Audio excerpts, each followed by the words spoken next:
growing pains won't be seen tonight, so we can bring you a very special episode of The Gen X Files. Welcome to The Gen X Files. I'm Jim. I'm Adam. And today's show is all about Home Alone 2, Lost in New York. So,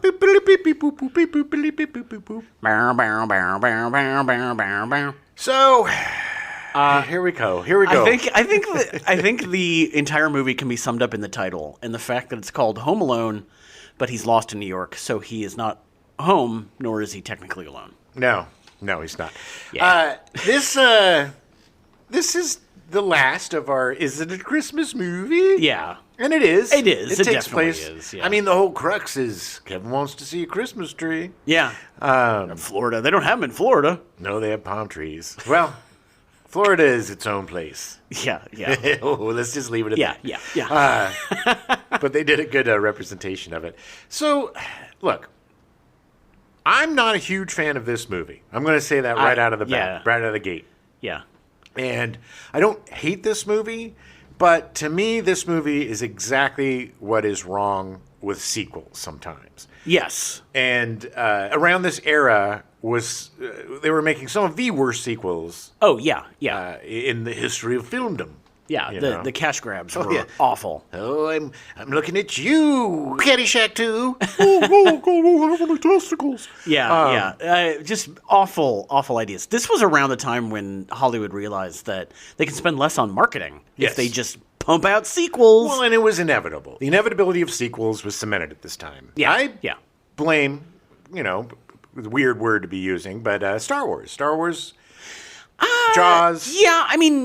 Jaws definitely. It was the blockbuster era started the sequel era. Yeah. And Star Wars is a trilogy. It's an anomaly. Yeah, I would count it out for that. Like, I would put it to another side. But Jaws because 2, it was a planned thing. Yes. Jaws 2 was definitely not planned. Definitely a cash grab, yes. too. Not horrible. Yeah. But, not, out of all of the sequels for Jaws, it's the best. It's not saying a lot, because 3 and 4 are, oh, baby. But they were lazy, and this was lazy. Yeah, this was essentially a remake of a movie that came out less than 2 years before. And this is not us saying that. This is the director saying that he admits that it was a remake, and it doesn't make any sense because it was a remake done in a very poor way. And they had to jam it through because they needed to make sure all of this was gross. They needed to make sure that Macaulay Culkin was still young and cute. Yeah. Had to get him before puberty. Right. That's the wild card, baby. Oh yeah. And he was at the point in his career where he could make demands. And his father, for all intents and purposes, is the greatest human in the world. No. Neither of his parents, according to him. Yeah. And his brothers. But, so... Yeah, they needed to strike while the iron was hot. Right. And they knew that the bulk of the budget would be going to Macaulay Culkin's salary. Yeah, a very large portion. Yeah. And then Pesci and Stern, you got to get the wet bandits back. But they should have spent more time on the script. It's a lot like, but not as, but worse, like Christmas Vacation, where they missed the mark by not going on vacation. Right.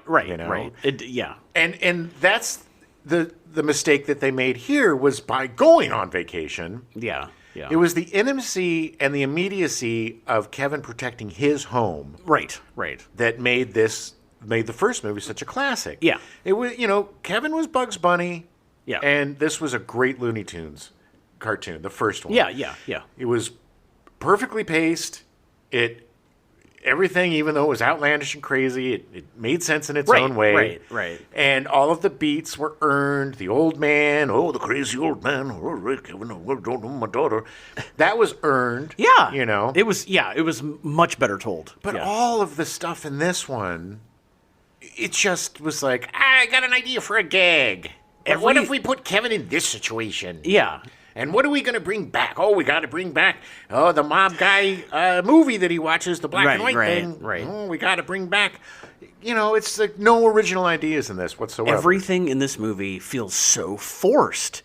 Like, it's just like the first Home Alone, and I realized this. We were watching it again, and like watching Marv and the Wet Bandits get hurt. Harry Marv and Harry.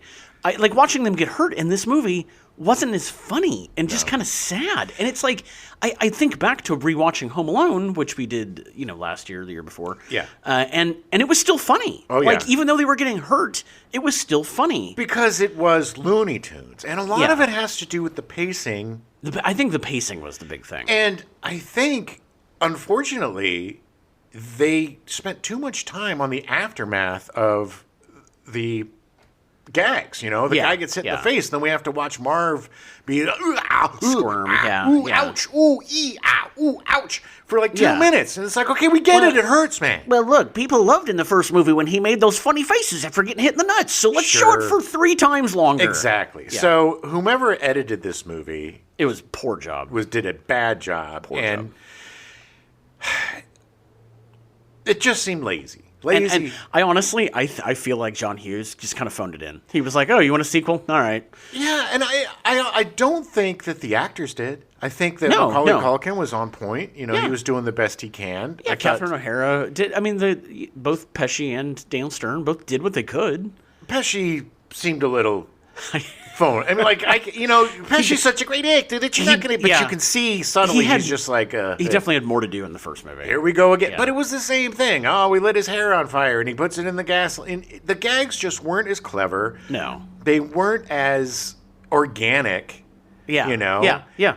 It was just okay. So we need a place for Kevin to protect. What are we gonna? A toy store. Kids love toys. Yeah. We're gonna have a little enigmatic toy store guy who's gonna give it the check. It was just so convoluted. Oh, I got the money for the charity, for the toys, for the charity people. But you gotta protect that. But you can't have the crazy stuff in the toy store. So we gotta bring it back not? to Kevin's unknown uncle who is the people they were going to visit in the first movie in Paris. Yeah. He was back in Paris, and he was quote unquote renovating his house, and then Kevin just destroyed the entire house. Yes, it's going to need a lot more. I hope they were insured, by the way. God. But I would have loved it a lot more if they had done all those gags in the toy store. Like, if you had spent time with Eddie Bracken more and gotten to know him. Yep. Like, the Pigeon Lady was fine. Yep. But, like, and she's a great actor, but it was like, it just felt kind of shoehorned in. Yes. Look, Brenda Fricker is an amazing actor. An Academy Award-winning actor. Yes, she is. As we'll get into later. Yeah. A pioneer. Yes. In the awards that we can't stand. But sometimes they get it right. They do. But still, they gave her nothing. It was just another, scary at first, but nice person. And it's really kind of gross. Yeah. If you really think down to it. Yeah. Kevin is this super rich, privileged child. Yeah. Their family has a ton of money. I don't know what his dad does. I told you. I think he's a mob lawyer. I think that's why they're going to Florida. I think Peter McAllister is a mob lawyer. Because he was paying for all of them to go to Florida, and then they were down there for like 2 days, and then they flew all of them to New York. Right, and put them up in the plaza. Granted, they got the plaza for free. Or did they? Because Tim Curry was so afraid of losing his kid. Yeah. Tim Curry was great. It just is sad because there are so many good actors in this, and they're trying really hard. And it, like you said, it's not a horrible movie. No. But it is exactly what is wrong with cash grab sequels. Yeah. And nobody has learned that lesson. No. We're still getting them today. This year is the first year ever in the history of Hollywood that there is not one original movie in the top 10. Look, I just watched Beetlejuice, and we'll get into that on the Stepdad Show, but I just want to mention that it's the same thing. Yeah. It's the same thing. Why? It doesn't... Beetlejuice was a perfectly condensed film that it did not need a sequel. It told a full story. Same with Home Alone. Yeah. Home Alone told the story. There was growth with the mom. Yeah. Growth with the kid. That was all destroyed for this movie. All destroyed. Amnesia City. Yeah. They all just reverted back to the jerks that they were. You got to go back, sleep back upstairs in the 3rd floor. All of them. Buzz, all of them are just jerks. But Beetlejuice, same thing. Just the story didn't add anything to the lore. Yeah. It was lazy. And the thing that I really enjoyed about it was great to see Tim Burton get back to practical effects and his old school weirdness. Away from the horrible CG. But it was a really bad mix of his awesome. It was a really bad mix of his amazing creative mind and the wonderful visuals that he has given us over the years, and just a lazy Hollywood half-baked story that did nothing. Yeah. But and again, negated all the growth from the first film. Right. You know? Right. And that's what people don't realize is as fans of these franchises, and Home Alone was a great movie. I remember seeing that in the theater. Home Alone. Yeah. It's a perfect movie. Yeah, it is great. And it's lightning in a bottle, man. Yeah. And you're never going to get that again. And you know how, because John Hughes wrote the first draft of that script in 9 days. So for Home Alone. Yeah. You know that he was just like, this is a great idea. This is a great idea. I got this. And what do you do for a sequel? I mean, what do you do? You essentially just remake the same movie? Yeah, you do what they've done for the last 40 years. Yeah. You make it bigger. Yeah. You make it bloated. You make it overly complicated. And you make it worse. Yeah. Unfortunately. Yay! So let's get into it, everybody. All right, well, take yourself back to 1992. Nice. October 31st, Pope John Paul II issues an apology and lifts the 1633 edict of the Inquisition against Galileo Galilei. God, it only took 500 years. Yeah, 350 years. I know. 360 years. But, it's Galileo was right at the end of the day. Well, they begrudgingly did it too, by the way. Oh, no, they did not. Yeah. Yeah. November 11th, the Church of England votes to allow women to become priests. Ooh. Yeah, that was kind of pioneerish because I don't think any of the American Christian sects had allowed women by this point. I know eventually Presbyterians and another like Methodists or something, they allow it, but... I was going to say Dominicans, but that's not right. No. There's that sect of Christianity that's super loosey-goosey. I think they're Presbyterians. It's looser than the Presbys. Oh. And I think they had women starting way in the back 60s, before. Yeah. Okay. But don't quote me. I'm not a theologian. Yeah.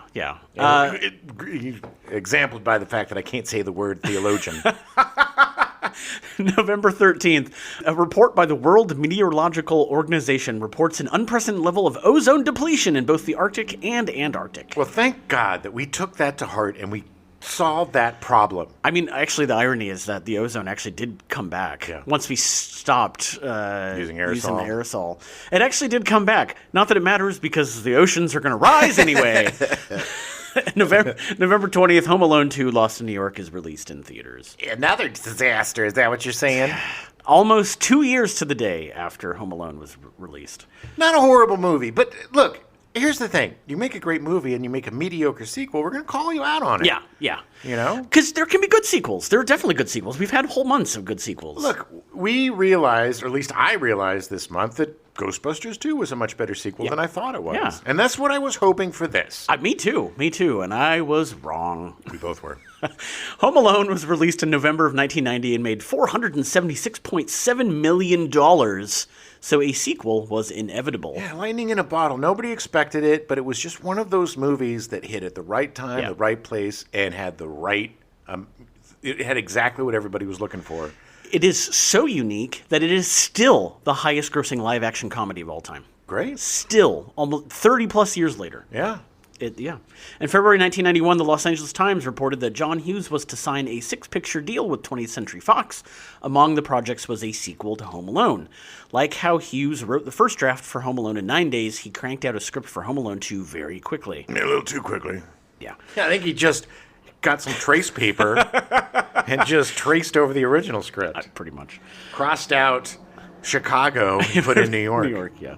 After Home Alone, director Chris Columbus wrote and directed the romantic comedy drama Only the Lonely, with John Hughes serving as co-producer.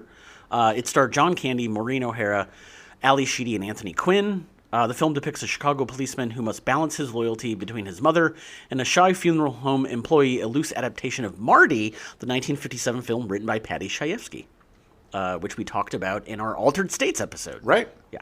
The film managed to garner some favorable reviews despite not making much at the box office. It is a good movie. Is it? It is I don't really think I've ever good seen movie. it. I love John Candy, so like. Well, and look, Maureen O'Hara is also an amazing actor, and the two of them and her playing the domineering mother, it was so good. It was a real shame that it didn't do better. Ali Sheedy was great. Yeah. The romance between Ali Sheedy, the unlikely romance between Ali Sheedy and John Candy works. Yeah, okay. And plus, Anthony Quinn. Anthony Quinn's so good. Is so charming as the guy trying to get Maureen O'Hara, but she wants nothing to do with him.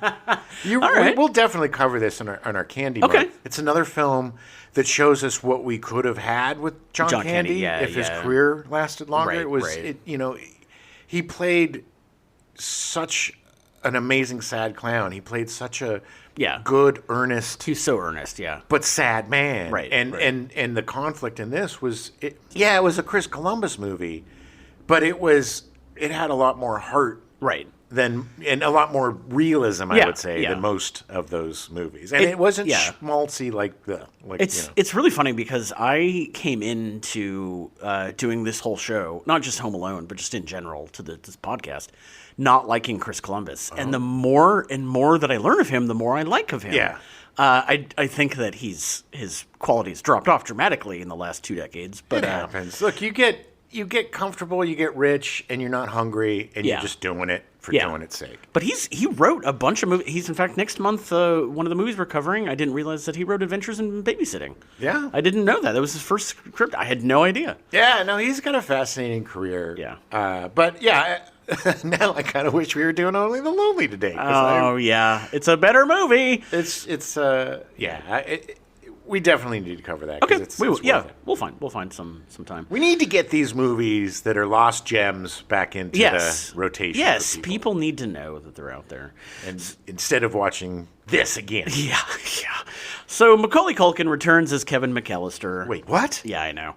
In 1991, Culkin starred in an animated Saturday morning cartoon television series titled Wish Kid, hosted by and he hosted Saturday Night Live and starred in Michael Jackson's Black or White music video. Kid was a star. Oh, he was huge. He was everywhere. Yeah, I was so jealous when he hosted Saturday Night Live. That's crazy. When I was a little kid, I thought I was going to be the youngest person ever to host Saturday Night Live. Well, you still can be. Well, now I'm hoping to be the oldest.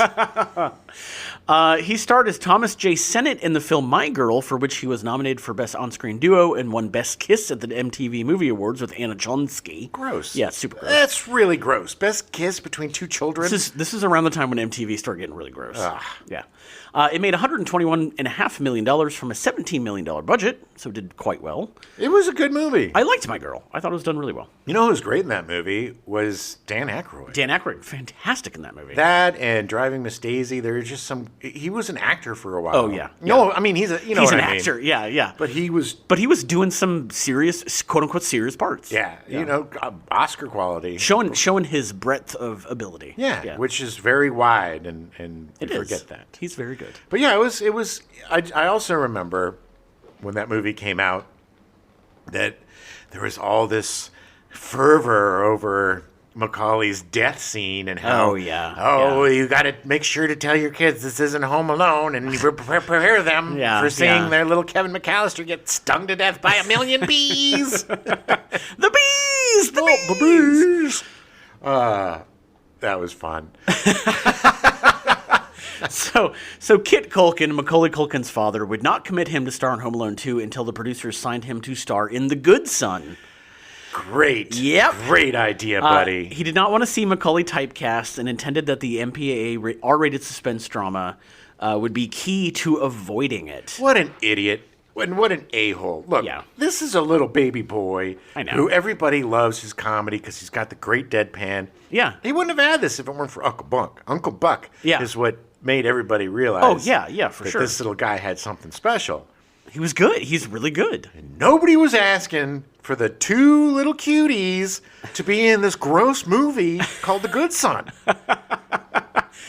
So Culkin was paid $4.5 million plus 5% of the film's gross to appear in the sequel, compared to just $110,000 for the original. Oh, what a difference a day makes. Oh, it does. The airport scenes were exponentially more difficult to shoot than the first movie. The airport had to stay operational during filming, and Macaulay Culkin's newfound celebrity status required extra security due to fans and paparazzi. Paparazzi? That's what is... Why? What? Who? Like, what is... He's a child. I know. What are you following him around for? Oh, a secret drug problem? Who's he sleeping with? Well, they just know the pictures will sell. I don't understand. I have never understood this. I have never understood this bizarre idolization of these people, and the fact that just a picture of them drinking coffee is worth, who cares? Oh, I know. I was actually just with Phoebe, I was discussing Daniel Radcliffe and how Chris Columbus, who directed the first 2 Harry Potter movies, there was a behind-the-scenes thing that we had seen where he was talking to Daniel Radcliffe about how he's like, you have no idea how talented you are. Yeah. Like, you're insanely talented. And I think he really took that to heart. But the best paparazzi story is when he was doing Equus. When Dan Radcliffe was doing Equus, he wanted to be able to talk to fans. The paparazzi were always there. And so every single performance after he left, he wore the exact same clothes. Huh. And so the pictures were useless. They were worthless. And they stopped coming eventually. Good. Yeah. The paparazzi's awful. Well, vultures. Yeah, but, vultures are there because there's meat on the bone. I know. If you stop putting corpses on the street, I know. Carrion birds stop coming. If you just watch the stuff they're in, you don't need to know about every moment of their private life. Yeah, look, you all know that I'm the type of person that hates to know anything about the people that I like the most. I want to know the least so I can suspend my disbelief. I don't want to know that you're a jerk who beats his wife. I don't want to know that, you believe that vaccines cause autism. I don't care. You're an idiot actor. You're not a doctor. Just entertain me. Yes. I will go to a doctor for that advice. Yes.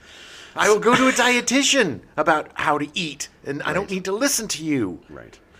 So The Good Son was released in 1993 and was a moderate success, making just over $60 million from a $17 million budget.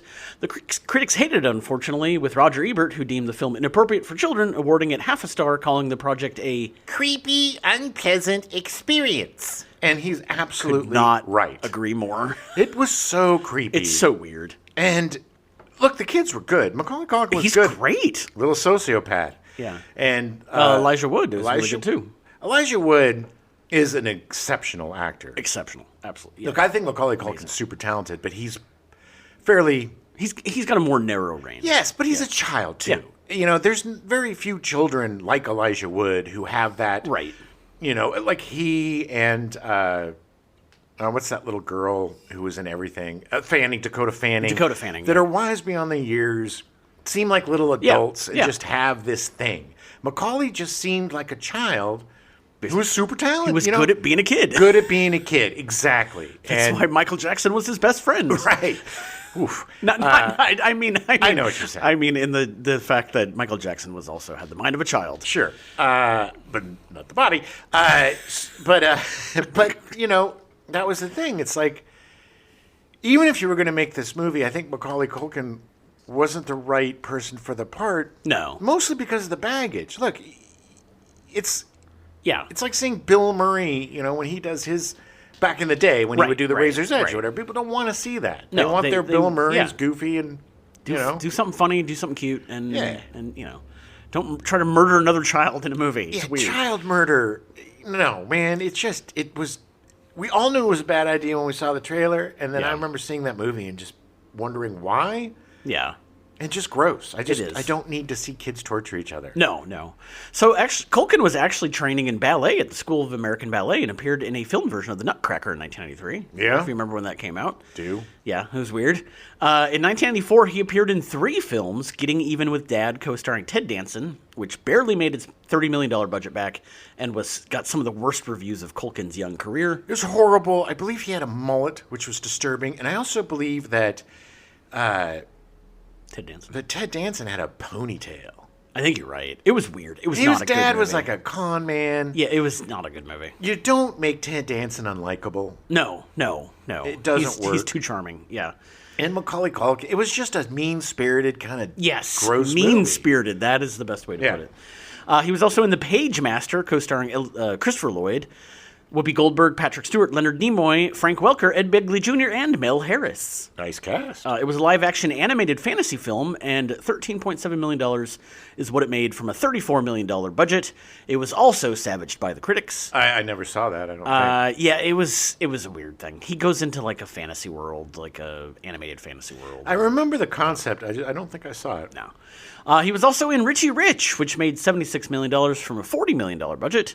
It received higher praise than the other 2 movies Culkin was in that year, but not by much. No, because it was another bad adaptation. I loved Richie Rich as a kid. Yeah. I used to read the Richie Rich, Casper. Oh, yeah. All the comic strips. Those comic books that they had. And, one of the most exciting comics. But Richie Rich Richie Rich is bizarre. Just a super weird, yeah. The saddest little rich boy or whatever they call it. Yeah. But didn't he like solve crimes or something? Or didn't he use his riches and his dog to maybe. But when at that point Macaulay Culkin was Richie Rich. Yeah, he was a super rich kid playing a rich kid, and it just they didn't know how to adapt it. It's just like Casper and all the other, it's just they bought up these properties and hired these hack writers to put together something by committee that they think would be palpable to all people.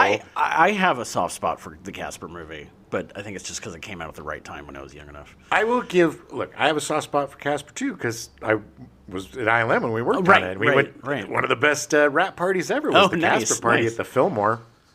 But and it has our friend of the show, Bill Pullman. Friend of the show. Yeah, friend of the show.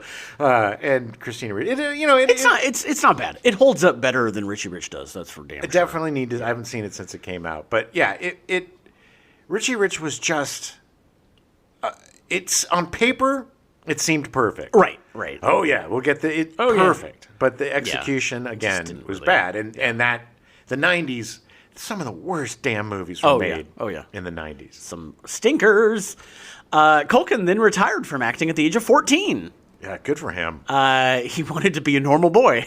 Well, I get it, too. I mean, to be that young and have that much scrutiny upon you. I think part of it is that because he was close friends with Michael Jackson, he saw what happened to Michael Jackson because he was huge when he was a young kid, and he didn't really get a chance to grow up and be a kid, right? Be a kid and then grow up. So I think he made the right choice of like, you know what, I'm going to step away from this. I also don't think Macaulay Culkin ever really wanted this. I think his dad his wanted parents it more. were helicopter parents for sure. Than he did. I think Karen. Yeah, wanted to be an actor. Yeah. Actor. Yeah. Which shows because he, has been on some great shows and won awards and stuff. I think that good for him for realizing it, but I just think that the blast of fame and all of that sudden notoriety has got to be scary for a kid. Oh, yeah. Not being able to walk through anywhere. I mean, it's like it's too much to handle. And allegedly, I wasn't there, but not having parents that are supportive of your anxiety or whatever, and are more like, go, we're going to get you in these movies, and we're not going to, we don't want to pigeonhole you. You got to start playing killers and stuff. And it's like, no, man, he's just a baby boy. He wants to be funny, He just wants to be funny, He did return to features in 2003 with a role in Party Monster, receiving good reviews for his performance. Oh, he was great. He and Seth Green were both really good in that. And it was fun to see both of them playing really against type and having a lot of fun. He does still do some acting. He's very selective. He can most recently be heard in the second best hospital in the galaxy, streaming on Prime Video. He does a lot of really funny stuff too. Just pops up in videos or does weird Home Alone stuff, or even will show up at stage. I mean, the guy is enjoying his celebrity. Yeah, and he's the kind. He's like a bit of a Bill Murray, where he just does things his own way, and he's charming and fun enough that it works. With it. Yeah, he does his thing. It's just good to see that he's seemingly. It's just nice to see that he's seemingly well-adjusted. Yes. He's married. He's got kids. He went through a rough patch, but now it seems like he's very comfortable in his life. Yeah, and it's he nice. Deserves it. He does. He totally does. Joe Pesci returns as Harry Lime. Pesci appeared in 5 movies between the 2 Home Alone films.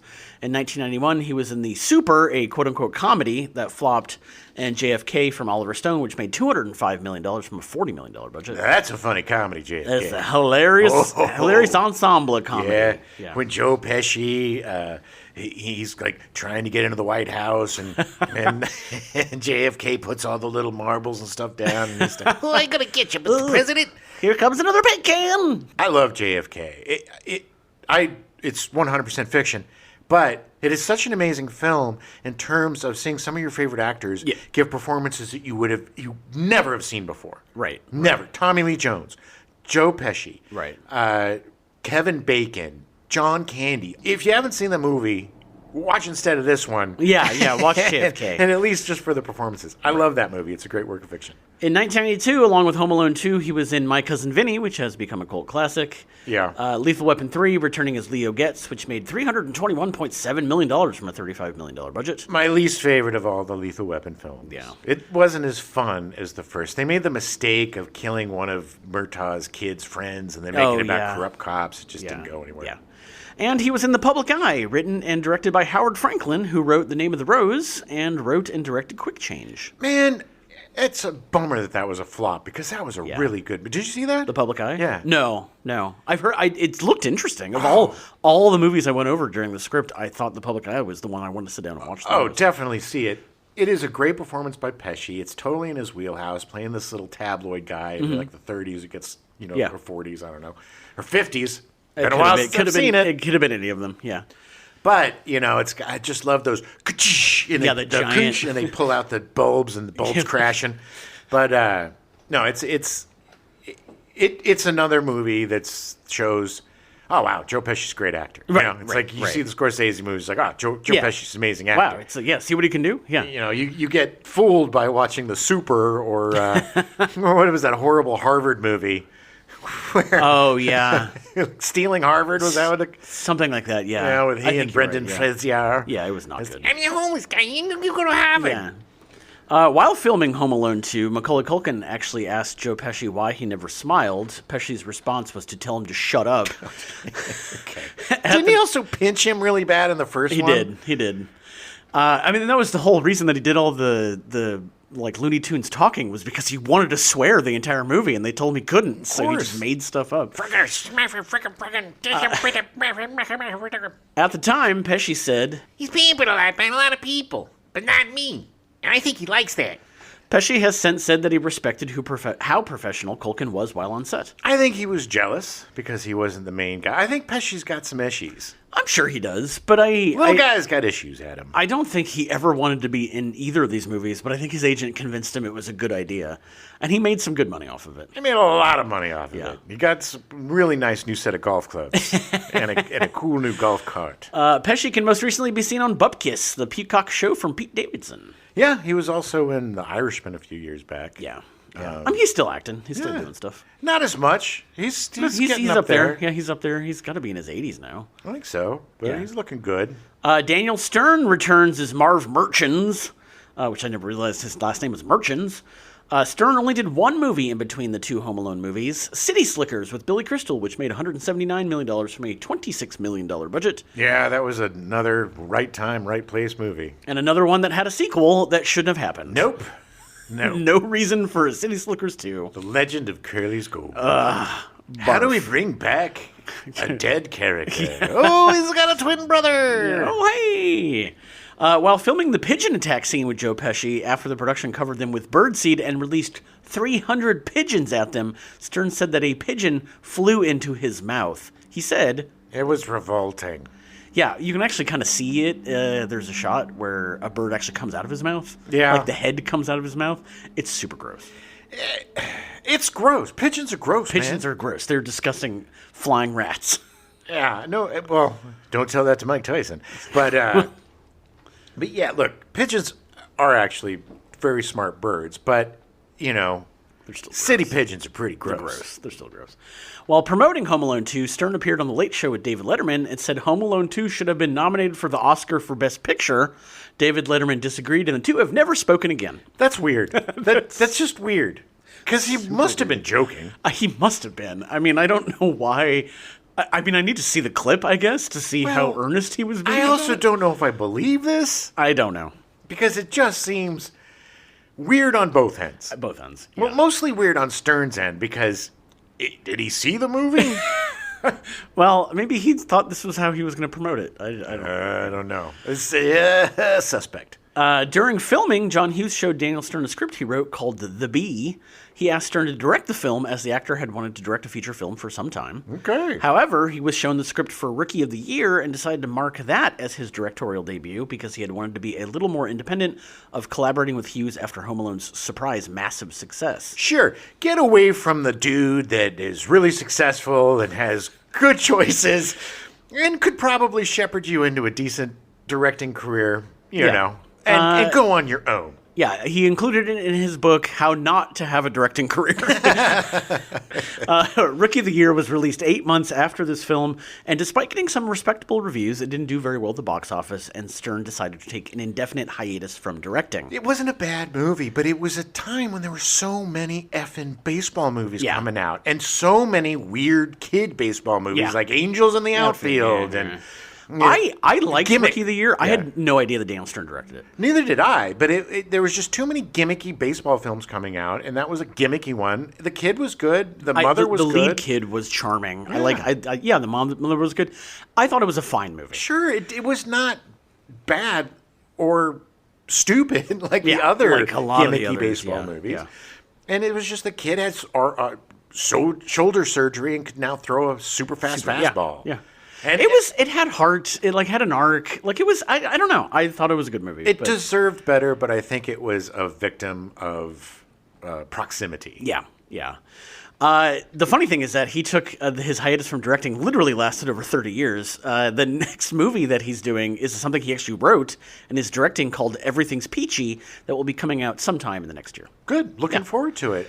He's a very talented guy. Yeah, he's still acting. You can see him in some episodes of For All Mankind and he was in Shrill. That's it. He played the dad in Shrill. I watched Shrill. I really enjoyed it. I'm a huge fan of Adie Bryant. She's so good. So good. So funny. It is an amazing performance for her, and I'm bummed that they're not making any more. Yeah. But he was great as her dad. It was so nice to see him back and just being that guy. Yeah. Because he's always good at playing the cheerleader or the good guy, the one who's on your side. Yeah, he wants you to win. Yeah. It's funny that he's so famous for this, playing the jerk. Well, and they did him dirty in this movie because they made his character so much dumber. Oh my gosh, so much dumber. And that's the thing. It's not. I almost felt sorry for them in this one. Yeah. Because they are so dumb. I think that was part of the reason why I didn't find the violence funny, because it was they're just idiots. Yeah. Just idiots. Yeah. And you're right. They totally dumbed down Marv. So much. And it's so disappointing. You can see it on Daniel Stern's face during the movie. Yeah. That he's like, I can't believe I have to do this crap. Well, and it's just... They're doing the same reaction shots to the same gags, you know? Yeah. And it's like they even pointed out, the paint can, and then the thing. And it's like, okay. Yeah, it didn't work as well because the setting of the renovated house is a little too creepy. Yeah. And industrial. And it, the doing it in the house with the decorations and everything was much more... Yes, and I think you said earlier, that it was because Kevin was defending his house. Yeah. And in this case, all he was doing was trying to hurt these two guys. Exactly. And that was it. Yeah. He wasn't saving the house from anything. No. Yeah, he was getting them, quote-unquote, getting the money back, but, he could have done that without literally causing them to die multiple times over and over. If he would have called the police... Yeah. While they were robbing the thing. He looked through the window and they were right there. All he had to do was call the cops. All he had to do. And then it would have been done. That's the problem with this, is it was pointless. It wasn't like I said, the first one made sense in its own way. Yeah. It had its own logic. He was defending his house. He had to become the man of the house. The movie, like you said, is a half hour too long. Yeah. They could have either cut out all of the hotel stuff, which is pointless. Which had no bearing at all on anything. I love we were watching it and Jim was like, there's another hour in this movie because he has to go back and do all the traps with the concierge and the bellhop and all this stuff. And I literally for a second was like, wait, does he? No, he doesn't. He doesn't. It just ends. No, and what a waste of Tim Curry. Ugh. And I love that actress. Dana Ivey. She's so good. So good. And not a waste. Nope. It was perfect for Rob Schneider.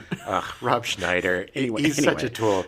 And he's just bad in this. He's not good at all.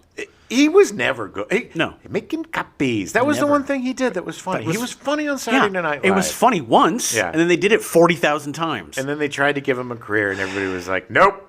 It was... No, thank you. Yeah. So Catherine O'Hara returns as Kate McAllister. O'Hara was in the film Little Vegas, which was released on the same day as the first Home Alone. It actually co-stars John Hughes, Brenda Fricker, and Macaulay Culkin. Anthony Dennison, Jerry Stiller, Bruce McGill, John Sayles, Jay Thomas, Sam McMurray, Michael Talbot, and Bobcat Goldthwait. I have literally never heard of this movie. I haven't either. It's got a great cast. It's got there's a bunch of other people I didn't recognize, but but it came out in limited theaters the day Home Alone came out. I love Bruce McGill. I love Bruce McGill. I love Jerry Stiller and Bobcat Goldthwait. And John Sayles, my God. Yeah, and Sam McMurray, who we just talked about in... he was just in Christmas Vacation. I could totally take or leave Jay Thomas, though. I'm not a big fan. That's fine. Her next film was There Goes the Neighborhood, released just a few weeks before Home Alone 2. It co-starred Jeff Daniels, Hector Elizondo, Rhea Perlman, Harris Yulin, Jonathan Banks, Dabney Coleman, Chaz Palminteri, and Jeremy Piven. It was about two guys that break out of prison and then overhear like that there's some $8 million buried somewhere. Sounds kind of something familiar. like that. Yeah. It didn't do terribly well. Yeah. It's a shame. Catherine O'Hara is such a great actor, and she never really got her due until now. Yeah, she's so good. She most recently can be seen in Argylle, the spy action thriller from Matthew Vaughn, which has been on many worst of the 2024 lists. I haven't seen it yet. Beetlejuice, reprising her role as Delia Dietz. She's so good. And it's such a pointless movie. It's a shame. And she did a voice in The Wild Robot, voicing Pinktail, a possum. That actually looks pretty cute. I am excited to see that. I don't know when it's coming on streaming, but I definitely want to see it. Yeah, it's a really interesting idea how a robot learns how to communicate with everything on that planet. It makes sense. It seems great. But Catherine O'Hara, she's trying her goddamn hardest in this movie. Yeah, she actually, I didn't include this, but she was not very much in this movie, and she complained to John Hughes and Chris Columbus that she was like, I am Kevin's mother. Yeah. I should be finding him. Yeah. And so they went back and reshot scenes that included more of her being concerned about her kid. Well, we kept saying this through the beginning of the movie, is if just last year, this isn't like 10 years ago and we're all talking about how fun it is. This was just last year. Yeah. You left your child. You would, I don't care what rush you're in, you would definitely have eyes on Kevin. Everybody. Eyes on Kevin. When they were walking away and he was changing the batteries in the Talk Boy, like, my first thought was, John Hurd, or Dad, Peter, you should have been the last person. Yep. You should have been the last one making sure you see everybody moving. I don't care how fast you have to rush. And if you miss the plane, you miss the plane. He's a horrible father. Horrible father. It's because he's in the mafia. It's a mob guy. But, and the script is lousy. The lines she has to deliver are lousy, but she does them so earnestly that when she is talking to the cops in the car. Yeah. You feel for her so much. Beautiful. And, it is kind of funny. I did think it was funny when they're talking to the first cop. They're like, we left him last year. That was a funny scene. Because it acknowledges how horrible they are as parents. How they haven't learned anything. Oh, Buzz just shows what a horrible parent you are if you have a kid named... And again, Buzz learned nothing from last year. None of them did. He was still a douche. They were all tools for the script. They were all beats and moments that had no real emotion or stakes or anything. No. Nobody really gave a crap. To the point where when the film is done and they're like, oh, it's Christmas, and the little bedwetter, Kieran Culkin, wakes up, and then there's Kevin just sleeping in the room. Nobody was like, Kevin's back, yay! Yeah. He was just there. They didn't even show that, they didn't show any appreciation for the fact that they actually found him, and No. Nothing. Catherine O'Hara, hopefully will be able to use those acting chops because she is going to be in the second season of The Last of Us. Because she's a national treasure and she should be in everything. And I'm pretty sure I know the character she's playing, and I think she's going to kill it. Oh, yeah, me too. It's going to be awesome. Yeah, me too. She's still so just on 10s and 11s, man. She's just amazing. On the top of her game. And, like I said, a lot of the SCTV folks got done dirty. Oh, they did. All of them. But yeah. now they're all getting their due. Yeah. Eugene Levy, Martin Short.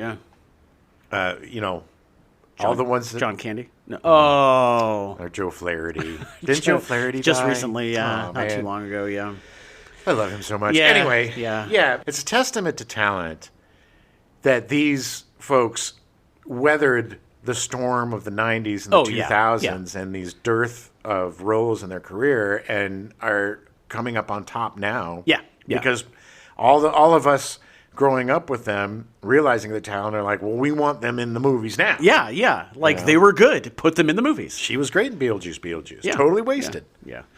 John Hurd returns as Peter McAllister, the father. Hurd was in 6 movies between Home Alone and Home Alone 2. He was like the perennial other guy.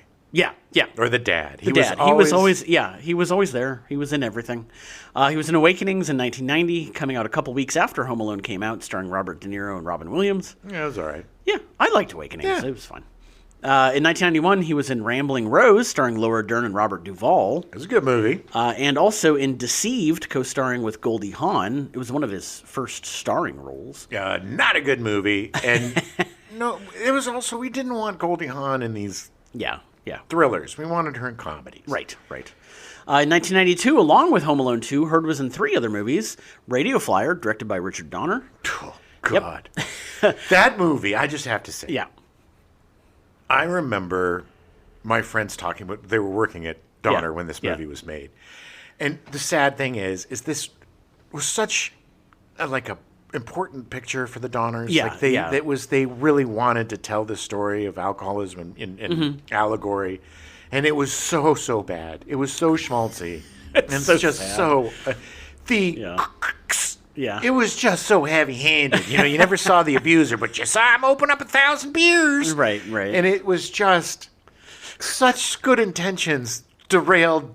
It's the worst thing Donner's ever done, and it was probably the most important thing to him. I know. It's so sad. That happens.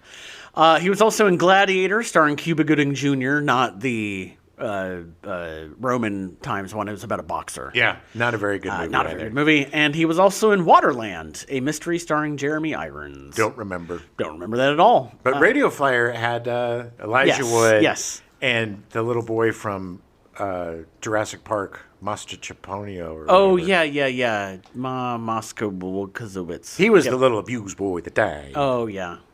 He was good. He's a really good actor. They were both good, but the poor little boys, Yeah, I know. I know. Sadly, Hurd died of cardiac arrest due to, atherosclerotic and hypertensive heart disease on July 21st, 2017, at the age of 71. Damn. He's a good actor. Every time he shows up in something, I'd be like, oh, I love John Hurd. Solid. He's solid. Yeah. Solid actor. Great and big. Oh, so good and big. The guy. That's the perfect part he played. Oh yeah, yeah. He's so good, so good. But yeah, he was a great actor. But a lot of artists have demons, and unfortunately, he I think ultimately lost to his. Yeah. Tim Curry was cast as Mr. Hector, the concierge at the Plaza Hotel who was suspicious of Kevin. Oh, yes. Curry had just wowed TV audiences with his role as Pennywise, the dancing clown in the miniseries It, based on the Stephen King novel. We all float down here, Charlie. So good in that. We all float down here. When I was young, I refused to believe that Pennywise and the butler from Clue were the same person. I refused to believe it. He was so good. So good. Yeah. So good. I have such a soft spot for the 80s, 90s Stephen King miniseries. Oh, yeah. They're not good, but I love them. Nostalgia sheen, for sure. But you had to navigate the parameters of 80s, 90s TV. Right. Censorship, and to be able to make anything Stephen King, right, and that was amazing. But god damn, his performance as good. Pennywise is legendary.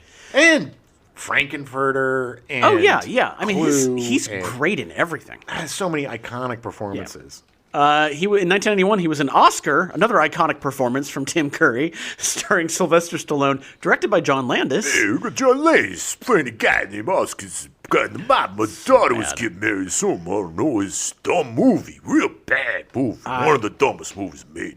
He'd worked with John Landis in 1985 playing Wadsworth in Clue. Landis actually co-wrote the script with the film's director, Jonathan Lynn. Clue? Mm-hmm. Clue is a classic. Landis. Oh, yeah. No, Oscar's a terrible movie. Yeah, no, it's bad.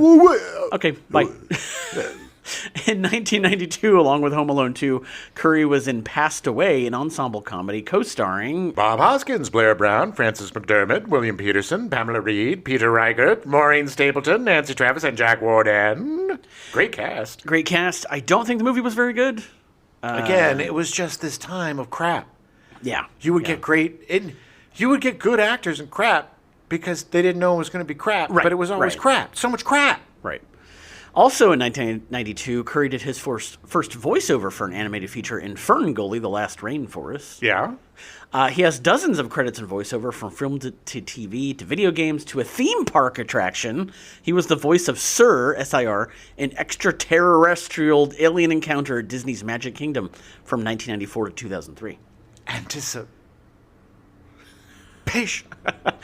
Curry has used a wheelchair since having a major stroke in July 2012. As a result, he has shifted his work mostly to voice acting, although he has continued to perform as a singer and make appearances at fan conventions. Good for him. Yeah, he's still out there doing stuff. Curry did make a live-action appearance in Stream, a 2024 slasher film from some of the principal cast and crew of the Terrifier series. Okay, cool. I believe it's available on Shudder if you want to see it. I adore Tim Curry. Yeah. He is just one of those dudes that you could never peg. No. He would always pop up and be doing something that, a lot of times playing the upper crust. Yes, the press. But then he'll do stuff like play Satan in Legend. Yeah. And it's like, what? And nobody chewed the scenery in a more elegant and watchable way. Oh, yeah. Than Tim Curry. I mean, he is what we all remember him. His debut as Frankenfurter. Oh, yeah. Is the most over-the-top, amazing debut of anyone. So good. He's so sexy and odd. I mean, people feared him. Oh, yeah. And then he just turned into a goof. I just love the guy. Brenda Fricker was cast as the Pigeon Lady. In 1990, Fricker became the first Irish actress to win an Academy Award, earning the award for Best Supporting Actress for the biopic My Left Foot. She played the foot. She was the left foot, yeah, literally. It was weird because they were like, well, should we have a talking foot? And they were like, I think we're going to need it. Yeah. Daniel Day-Lewis demands to have a foot. I was just going to say, I think Daniel Day-Lewis demands the talking foot. I must have a foot to work against her. 1992 was a busy year for Fricker. She was in Alexander Graham Bell, The Sound and the Silence, a TV movie biopic about Alexander Graham Bell. And his sound and silence. Yeah.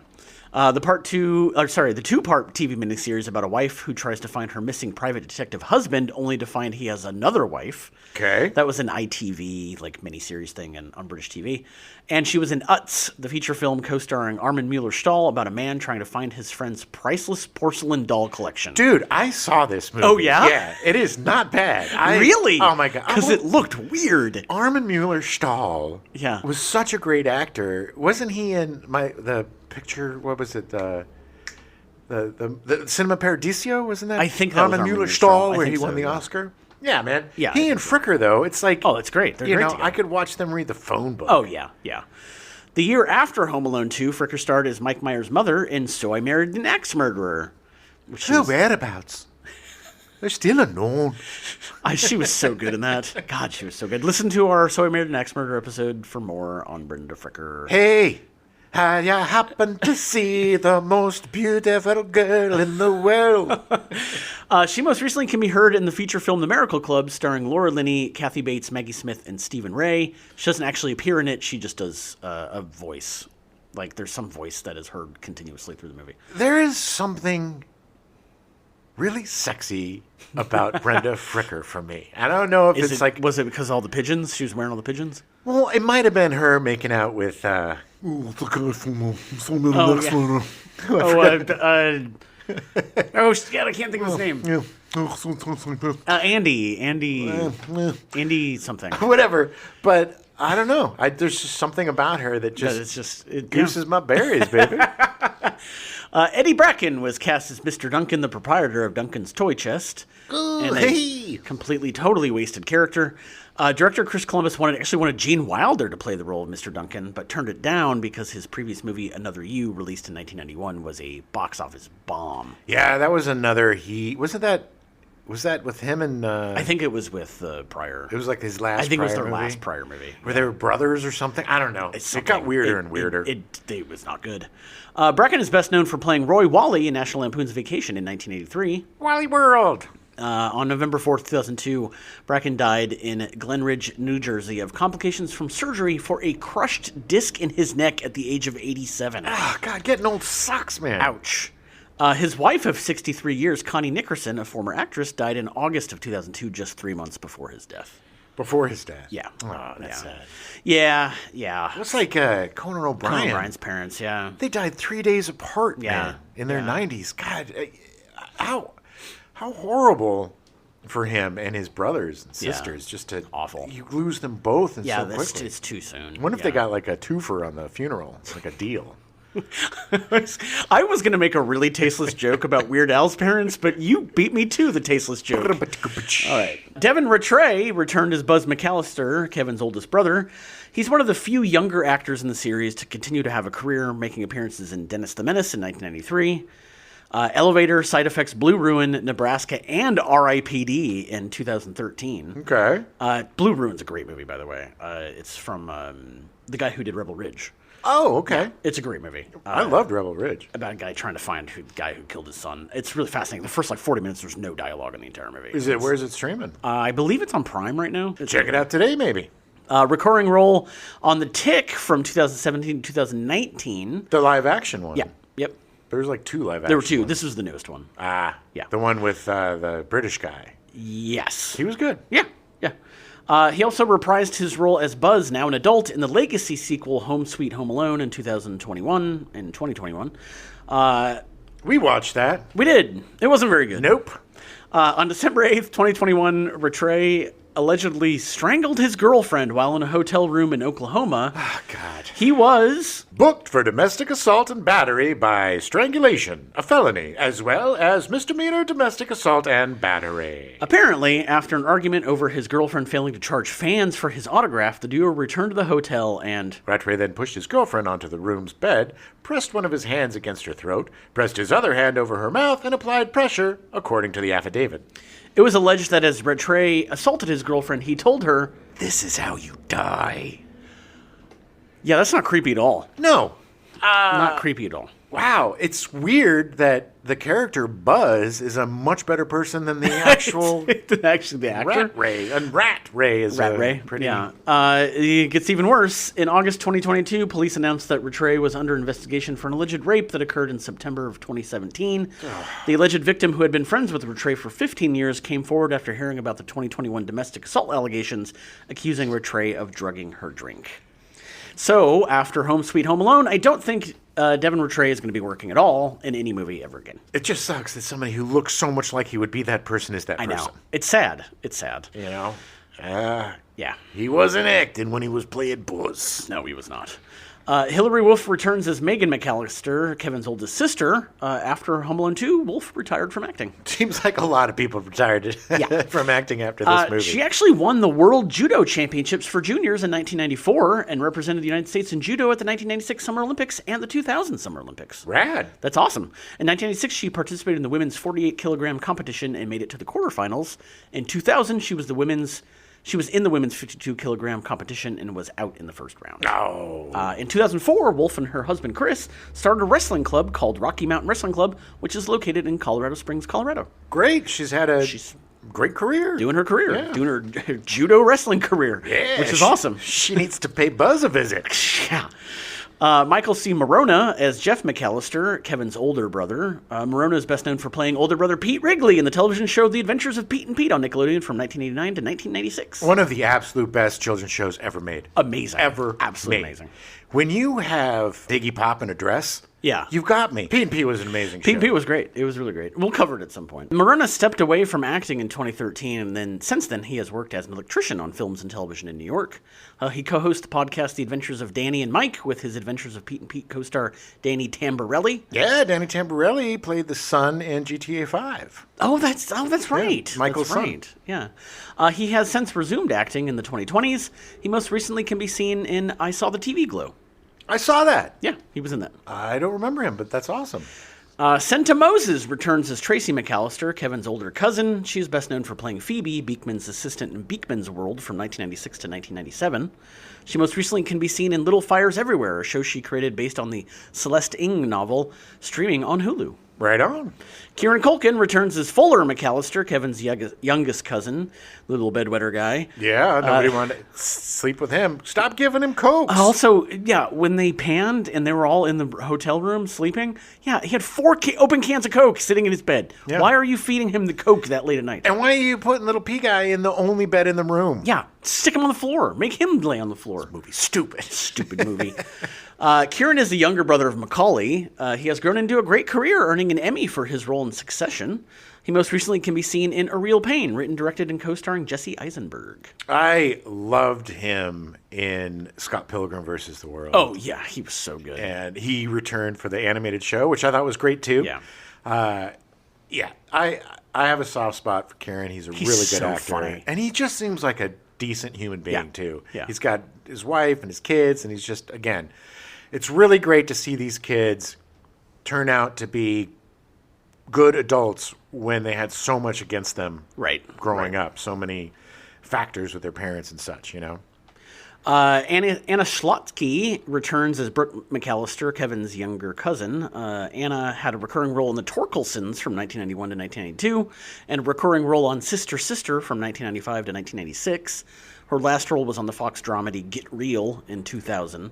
She then went to law school at Occidental College and became a public defender in 2009. Nice. Public defenders love them. She actually ran for a judgeship on the Supreme Court of California in 2022, but lost. I probably voted for her if she was a public defender. Pretty sure I did. There were a bunch of cameos in Home Alone 2. Dana Ivey is the desk clerk at the Plaza Hotel. She actually originated the role of Miss Daisy on stage in Driving Miss Daisy. Really? And her first feature film was Explorers, which we talk more about Dana Ivey in that episode, so listen to that. She's awesome, though. I love her so much. She's so good. Rob Schneider is the bellhop at the Plaza Hotel. He's most well known for being, well, Rob Schneider, and that's all I'm going to say about him. You can do it! Yep. That's his most famous line. Yeah, and making copies. What you doing? You're making copies. Hey, God, that was Mr. everything Copy. that was wrong with SNL during that time period. Oh, you mean the catchphrase time period? Yeah. Where everything was a catchphrase? They had to do that. They had to do that every single week. Sure. And it was like, it's the same joke every single time. Hey there, lonely guy in the Yeah. copy room. Yeah. Oh, and then they had the one where they had to fix the copier, so they took it out. He didn't know how to react to people. It was crazy. Not a fan of Rob Schneider. I don't think even Rob Schneider is a fan of Rob Schneider. I know his daughter isn't. No, that's true. That is true. Ralph Foodie returns as Johnny, a gangster from the fictional film Angels with Even Filthier Souls, a sequel to Angels with Filthy Souls from the previous film. You've been smooching all of them. One leg Tony, you've been smooching all over town. That was probably the funniest scene in the whole movie when he goes, and Cliff, and they all turn, and he's like, "What? No, I haven't been kissing anybody." Yeah, Cliff, the old guard. That was funny. There was some good gags in this. There were some decent gags, but they weren't. They were little throwaway gags, and they weren't the physical gags. There was some clever turn of phrase comedy and such. Foodie was actually supposed to play Snakes in the original film within a film, but he had just had knee surgery and couldn't drop to his knees in his death scene, so he switched parts with Michael Guido. He is known for his incredible wit and was often referred to as the Witster on set. I'm the Witster. Hey. Just can't imagine him be like, "All right, dude, I get it. You're the Witster." All right. And who came up with that? Was this in 1926? And by the way, the Witster is not very witty. No, and it's not a good nickname. The Witster. Foodie unfortunately died of cancer on November 21st, 1999, just 8 days after his 71st birthday. He was great. Even though it was just a stupid retread of a stupid gag, he was still great in it. Yeah.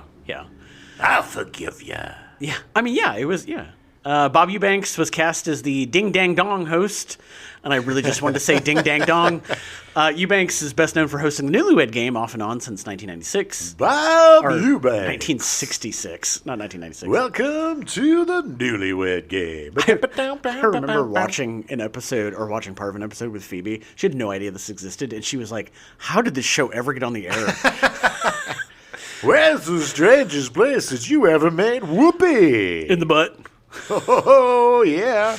Yeah, he received a Lifetime Achievement Award Emmy in 2005. Yeah, he's still around. He's like 86. He's still around. Good. I love Bob Eubanks. I mean, I love Bob Eubanks, too. He was a fun host. He was a great host. Rip Taylor was cast as celeb number 1. Taylor is best known for his exuberant and flamboyant personality, including his wild mustache, toupee, and his habit of showering himself and others with confetti. Yes, and he did the $1.98 beauty pageant. He did. Which I watched religiously. It was such a bad show, but there was something magical about Rip Taylor that I can't... I loved him. I loved him so much. Oh, yeah. No, I agree. There's something about him that was just magnetic. He was just an explosion of joy with the confetti and the Everything in the voice and the mustache and everything about him was just, oh my God. such energy. Yeah. There's very few people like him, and man, I miss him. Yeah. Hollywood Reporter called him... A television and nightclub mainstay for more than 6 decades. He made thousands of nightclub and television appearances, and sadly, he died from heart failure on October 6th, 2019 at Cedars-Sinai Medical Center in L.A., having been hospitalized for an epileptic seizure the week prior. He was 88. Oh, I was so sad when he went. But man, 88's a good run. Yeah. And he made the best of it. He made the most of his time. J.P. Morgan is celeb number 2. Morgan started as a singer in the 50s before transitioning to being a professional game show panelist in the 70s. She was so great when she was on Match Game. Oh, yeah. J.P. Morgan. From 1976 to 1978, Morgan was a regular panelist on The Gong Show, in which she achieved notoriety for flashing her breasts while on live camera during a Gene Gene the Dancing Machine performance. Oh, yeah. NBC banned her from the program for the flashing incident. She's still around at 93. I love her. She's still around. Apparently, there was a making of The Gone Show in like 2000, and they show the clip. Oh, nice. Of her flashing her boobs. All right. Yeah. Jimmy Walker was cast as celeb number 3. Walker is best known for playing JJ on Good Times from 74 to 79. Dynamite! He continues to tour as a stand-up comic at the age of 77. Good for him. Look, he was great. He was Still out there. Good Times was a groundbreaking show, and he was the breakout performer.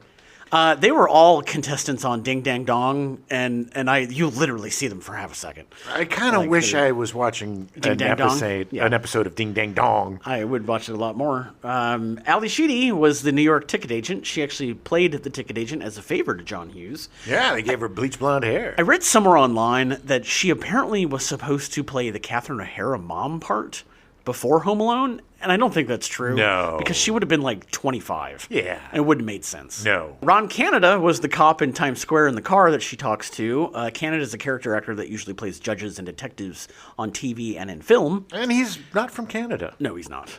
And that's it. Yeah, no other people in Nobody else was in this movie. Of note. Home Alone 2 was shot over 144 days with a $28 million budget. $28 million. That means $4.5 million. That's literally like 18% of the budget went to his salary. Sure. Well, that is crazy. Yeah, but he's the draw, as you can see from the sequels without him. John Williams returned to score Home Alone 2, and the score was fine. It was basically the same score as the first one. Yeah. Numerous video games based on Home Alone 2 were released by THQ for such systems as the Sega Genesis, the Nintendo Entertainment System, the Super Nintendo Entertainment System, Game Boy, and personal computers, mostly in late 1992. And there was also a separate handheld game released by Tiger Electronics. Yeah, the 90s and the early 2000s were the heyday for movie tie-in games. Every single movie. Did they not learn anything from the E.T. game? No, they learned nothing. Don't do that. And these Home Alone games, too, really had nothing to do with the movies either. Yeah. They weren't very well executed. No. Numerous board games were also released, some based around playing cards, while another was a close emulation of the classic Mousetrap. Oh, I love Mousetrap. That was my favorite game as a kid. Fun. My grandmother had that, and every time we visited, I made sure I set everything up and then tried to play with my cousins, and they were idiots. Yeah, well, by the time you spent the hour and a half setting up the entire Rube Goldberg game, everybody was bored, moved on to something else. Inevitably, the oldest cousin would come in and just destroy everything. Yeah. I was like, thanks, man, this is great. We just wanted to see the Mousetrap happen, so we would just make it happen. I love my cousins, don't get me wrong, but it annoyed me every single time, and I fell for it every single time. And this was just last year. This was like 2 weeks ago during Thanksgiving. All the children who appeared in the toy store scene were allowed to take their favorite toy home as part of their salary. That's pretty cool. Even though it didn't work and was created specifically for the movie as a prop, Macaulay Culkin was allowed to keep the talk boy. Ugh, the Talk Boy. The Talk Boy cassette recorder was actually produced later as a tie-in for the movie by Tiger Electronics based on specifications provided by John Hughes and the movie studio, and sold particularly well after the film was released on home video. Yeah, because everybody wanted to, we could trick everybody by having it slow down. A pink and purple version was released as well called Talk Girl. Ugh. Because they can't handle silver and gray, apparently. Well, you got to make it for girls, Adam. Additional promotional partners included American Airlines, through which the McAllisters make their trip via the airline's 2 Boeing 767s, the Coca-Cola Company, Jack in the Box, Hardee's, and Roy Rogers Restaurants. Yep, there's always a tie-in, man. Well, there were not as many tie-ins for the first movie, so I think they learned their lesson and was like, okay. Well, that was another burgeoning, new, brilliant idea from the studios, is all of these corporate tie-ins. You know, it used to be toys and stuff, but now it's like Happy Meals and stay at Holiday Inn with the Home Alone 2 sheets. I don't think a lot of people know this, but part of the reason that One Tree Hill stayed on the air so long was because it literally paid for its entire budget through promotional stuff. Sure. Every single season. Yeah. To the point where they actually kept other TV shows on air because it made so much money in promotional content. Ugh. Yeah, it was insane. Well, whatever it takes, I suppose. The guy who ran it was amazing. I was like, you are brilliant. That's very smart. Home Alone 2 opened with $31.1 million from 2,222 theaters, averaging $14,009 per site. Damn. Yeah. It broke the short-lived record set 1 week earlier by Bram Stoker's Dracula for having the largest November opening weekend. The film went on to hold this record until 1994, when it was taken by Interview with a Vampire, and apparently Hollywood only releases vampire movies in November. Yeah, that and Bram Stoker's Dracula are 2 movies I need to watch again. Yeah. I think I'll appreciate them a lot more. I haven't seen either of them in a long time, so yeah. Just some of the casting choices in Dracula. You know, I love Keanu Reeves. I love him, but I just didn't think he was cast well in Dracula. Yeah. Additionally, it achieved the highest opening weekend for a Chris Columbus film and would hold that record until it was surpassed by Harry Potter and the Sorcerer's Stone in 2001. Nice. It started off better than Home Alone, grossing $100 million in 24 days compared to the 33 days it took for the original. However, the final box office gross was lower, with $173.6 million in the United States and Canada, and a worldwide total of $359 million compared to the $476 million for the first film. Yeah, people wised up. Yeah. It didn't have good word of mouth because it wasn't a good movie. Nope. The film is the third highest grossing film released in 1992, behind The Bodyguard and Aladdin. You know, I don't think I've ever seen The Bodyguard. It's fine. Both John Hughes and Chris Columbus have gone on record saying that Home Alone 2 is essentially a remake of Home Alone, despite the movie being less than 2 years old when Home Alone 2 was released. Critics generally agreed. Roger Ebert gave the film 2 out of 4 stars and stated that cartoon violence is only funny in cartoons. Most of the live-action attempts to duplicate animation have failed, because when flesh and bone figures hit the pavement, we can almost hear the bones crunch, and it isn't funny. He was not a fan of the first movie either. Well, he always had a problem with violence. Yeah. And I get it, but the first movie was pure Looney Tunes. Yeah. I mean, it was the sound effects, everything about it. Chris Columbus has actually gone on record saying he prefers Home Alone 2 to the first movie. He's an idiot. Shows you how much of an idiot he is. I need to be honest, if Home Alone didn't exist and Home Alone 2 was Home Alone, or it was just called Lost in New York or something, it'd probably be a better movie. It would be, but it wouldn't. I mean, the pacing would still be bad. Yes, because it wasn't as funny as the first one. No, it definitely wasn't. But what's strange is I think that the non-physical comedy parts may be funnier than the first one. Yeah. But the physical comedy, which is the heart and soul of Home Alone franchise, was just done in such a slapdash, lazy, and poorly executed manner that by the time we get to the climax, we're just kind of over it. Yeah. Yeah. We're like, okay. Yeah. It's like, okay, finally, it's here. Finally. We know what's going to happen. Let's just get to the ending, people. Right, exactly. John Hughes actually wrote a draft for Home Alone 3 while filming Home Alone 2, but when he found out that Culkin had retired from acting, he completely scrapped that draft and wrote a new one. I do not know what it was. I'm kind of curious to see what he would have been if Culkin had stayed in. Yeah. Home Alone 3 was released on December 12th, 1997. It had a whole new cast with Alex D. Linz replacing Culkin as a new character, Alex Pruitt. Linz, funny enough, actually retired from acting in 2007. It was a thankless part. Look, anybody take the kid was fine too. Alex Lintz was a good little actor, but you're stepping into shoes that you'll never fill. You know, it's like somebody becoming Indiana Jones or Han Solo or Captain Kirk. It's very thankless and it's hard. Nobody is going to be able to surpass Macaulay Culkin. No. I mean, not even Macaulay Culkin, because he couldn't surpass his own acting from the first movie. Well, he was good in the second one. It wasn't his fault. But he was fine. But he kind of phoned it in. He did. But he was a child. It doesn't matter. He was a child. It's like, I put no fault on children. No, he did a great job for what. I mean, like when he was talking to Dana Ivey at the beginning. Like, do you really think that a child would come in? And it's like he was great. He was great. He has the charm. Anytime you ever blame a child for a movie not doing well, you're a piece of S. Because it's a freaking child. It's a child. Take some responsibility. So Home Alone 3 was directed by Raja Gosnell, who would go on to direct Never Been Kissed, Big Mama's House, the 2 live-action Scooby-Doo movies, and 2 Smurfs movies. Scooby-Doo movies are pretty good. They're funny. The first Big Mama House was pretty funny, too. Yeah. I mean, Never Been Kissed was fine. It's not bad. It's not great, but it's not bad. I'm not Josie Grossi anymore. Home Alone 3 would make $79.1 million from a $32 million budget. Roger Ebert gave the film 3 out of 4 stars and said that he found it to be fresh and funny and better than the first 2. I'm pretty sure I've seen this. I don't remember anything about it. I don't remember much about it. It was forgettable. I want to say that might have been the one that had French Stewart in it. Yes. Okay. It was. Okay. Yeah, there were 3. There was French Stewart. There was this other actor that did a lot of stuff in the 80s and 90s that kind of disappeared from the thing, and then this woman. Right. And they were all kind of whatever. Yeah. Home Alone 4 was a made-for-TV movie that premiered on The Wonderful World of Disney on ABC on November 3rd, 2002. It had no involvement from John Hughes, but did feature the return of Kevin McAllister, played by Mike Weinberg. Mike Weinberg graduated from the University of Michigan in 2015 and now works at CAA Nashville. He's not acting either. I guess it's just you get in a Home Alone movie, it makes you just want to quit the biz. It was directed by Rod Daniel, who directed Teen Wolf in 1985, but it was his last movie. Home Alone 4 was his last movie until he died in 2016. I never saw it. The movie was savaged by critics.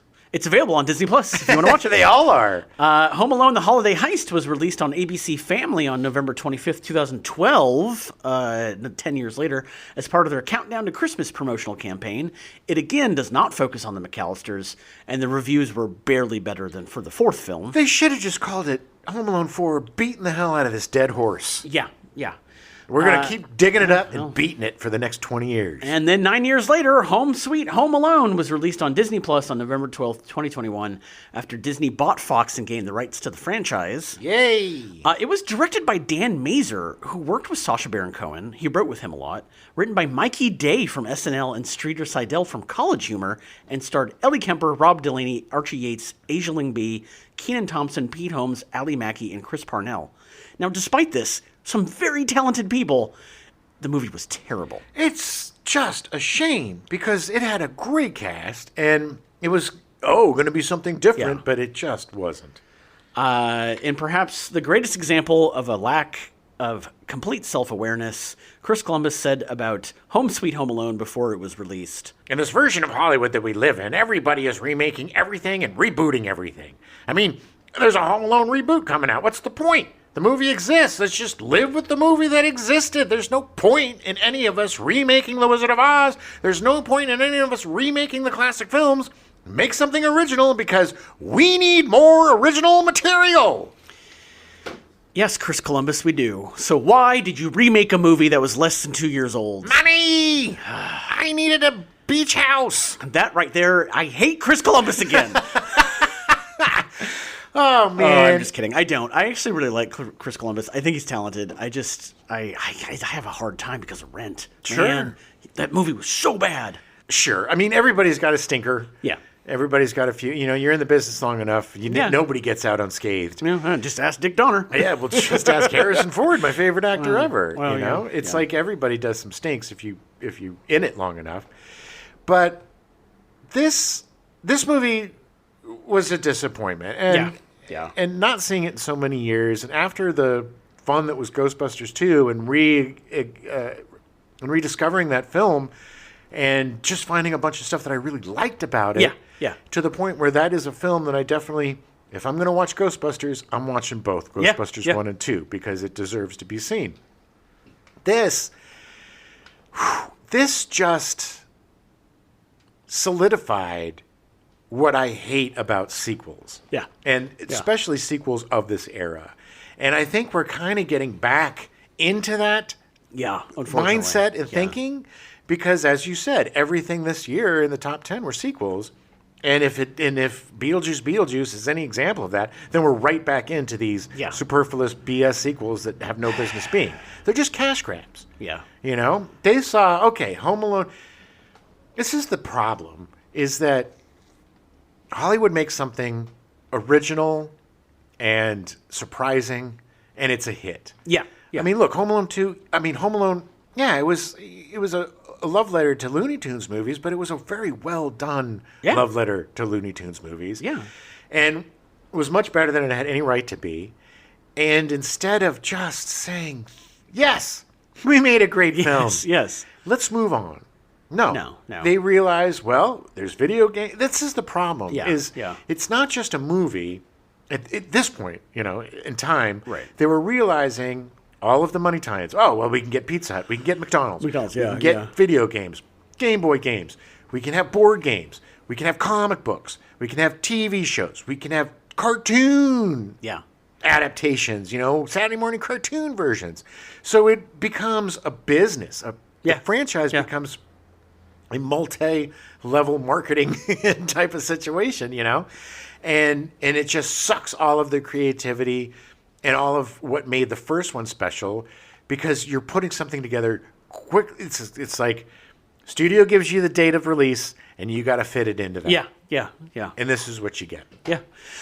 It was even to the point with marketing tie-ins that the Plaza Hotel had a Home Alone experience that they did for like 10 years after this movie came out. Really? Yeah, where you could go in and there was like stuff from the movie and like things. I don't know exactly what it was. I don't think they do it anymore. But you get like a bunch of ice cream. I guess you get to have the concierge come in and watch you shower. Yeah, and that's another thing too. Is they did not need to end it the exact same. The very, very ending of this movie just got my cockles up. Because it's like, well, if they're comping the room and everything because they illegally allowed a child to they're live not there going for 3 to days. Yeah. also give you the bill for the. Yeah. It was just so stupid and tacked on. Yeah. Oh, let's get Rob Schneider one more little, and then come on, you spend $1,000, and even though it's the Plaza, I'm sorry, he's not going to be $1,000 for an ice cream buffet. No, of course not. But it's just and again, it just negates all of the goodwill and everything that we supposedly had at the end. Yeah. I mean, if his parents hadn't lost him in the first place, this wouldn't have happened. It's the beginning and the way that that Catherine O'Hara and Macaulay Culkin were dealing with each other and just the same bullshit retreaded. Yeah. I hate when sequels completely negate the movie that came before. Yeah, it's like, well, then what's the point? What is the point of this movie? It's like I was thinking about the Star Wars, the latest trilogy that came out, and how all of us who were waiting for that trilogy, the one thing that we couldn't wait to see was our 4 favorite people, Han, Chewie, Luke, and Leia, all together in this adventure. Yeah. And they did not give us any of that. Yeah. They took all the characters that we loved and used them as plot points, and that's why it was just a gross cash grab, just like this. Yeah, this movie is so pointless. It's so utterly pointless. I have a great idea. You watch Home Alone, and then rewind it and watch it again. It'll be better than watching Home Alone 2. No, look, it does not make me happy when we watch something and don't like it. And it is very rare because at our stages in life, I have very little life left. I want to enjoy things. I want to love stuff. I want Ghostbusters 2, not Home Alone 2. I want to see something and be like, oh, this is all the stuff I missed because I was a jerk and now I like it. instead of being like, you know what, I was easy on this movie when it came out, because it is so bad. Yeah, it is. And it's a shame because you got so many talented folks involved. Yeah. And it's a great example of a movie being made for all of the wrong reasons. Yeah. How not to make a sequel. Yep. Exactly. We'll be back next week with our Stepdad show. We'll talk more about this and our previous movies and our steep decline in quality throughout the month. Oh, and you'll get to hear our favorites of the year. Yes. It's our last show of the year, so we'll talk about what our favorite games were, our favorite movies, TV shows. This is the first year ever where I looked at a top 10 list from somebody and I had not heard of any of the movies. Oh, my God. I was very shocked. Yeah. It's weird. It's been a weird year. Yeah. And, you know, we'll be talking about Christmas and what Santa brought and all the good stuff. And so we'll see you after Christmas. Happy holidays, folks. And just don't. Rewatch Home Alone. If you're thinking about doing a Home Alone double feature, do the first Home Alone and then find 10 of your favorite Looney Tunes cartoons from the 40s and 50s, 30s to 50s, and watch those, because it's going to give you a much better experience than Home Alone. Pooh. See what I did there? A report by the World Meteorological System. Wow. The very ending of this movie made me so much mad. So yeah. We now return you to your regularly scheduled programming. Vegas, already in progress.